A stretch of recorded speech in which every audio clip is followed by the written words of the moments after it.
Saya lihat Bapak berkeliling ke berbagai daerah di tanah air sangat masif ya, dengan hadir di depan massa cukup lama dalam sekali pertemuan. Itu bagaimana mengatur stamina dan power Anda gitu. Saya bisa tidur di mana saja, walaupun sebentar, seperempat jam saya bisa tidur. Itulah. Di mobil saya tidur, di pesawat saya tidur, di helikopter saya tidur. Begitu ada kesempatan saya tidur, istirahat, recharge. Kemudian saya minum kopi. Orang biasanya agak menghindari kopi kan untuk kesehatan, katanya Bapak justru. saya justru butuh kopi, Pak. Bapak mengikuti perkembangan hasil survei belakangan ini? Saya sepintas ya, karena survei di Indonesia itu kita harus tanya itu yang bayar siapa, ya kan? Karena survei itu kan industri, Pak. Iya kan?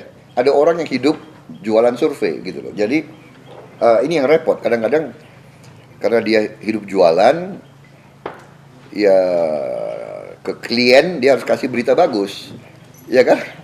Ke klien supaya ada harapan dan kontraknya diperpanjang terus gitu loh.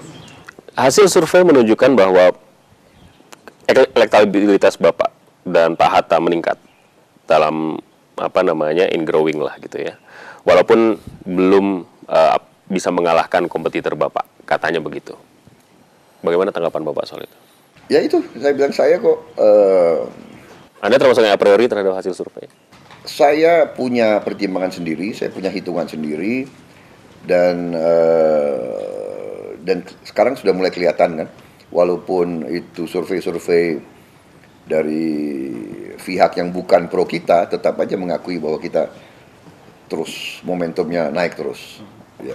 Buat orang-orang yang tidak mengetahui perjalanan sejarah atau tidak mengikuti perjalanan sejarah politik Pak Prabowo dan Jokowi, Pak Jokowi, itu mungkin nggak paham sebelumnya Bapak dan Pak Jokowi ada di di sisi yang sama melakukan perjuangan politik. Boleh cerita nggak Pak sama kita, bagaimana sesungguhnya awal pertemuan Bapak dengan Pak Jokowi? Saya ini kan Ketua Umum Asosiasi Pedagang Pasar seluruh Indonesia, ya, pedagang pasar. Dan pedagang pasar ini selalu dikerjain oleh perusahaan besar kerjasama dengan Pemda di mana-mana, iya kan? Kemudian mereka sering digusur, sering alasan pasar ini kotor, tua, jorok, harus di develop baru. Begitu di develop baru, penghuni yang lama nggak mampu masuk bayar. Ini klasik terjadi. Dan modusnya selalu kalau mau bangun pasar baru, yang lama itu terjadi kebakaran.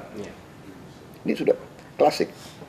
Kalau tidak salah, statistiknya adalah di seluruh Indonesia itu tiap bulan satu kebakaran di pasar.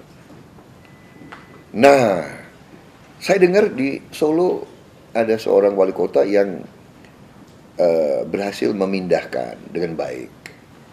Saya tertarik. Perjalanan lanjut. Kemudian tibalah pilkada gubernur DKI, kalau nggak salah itu 2012.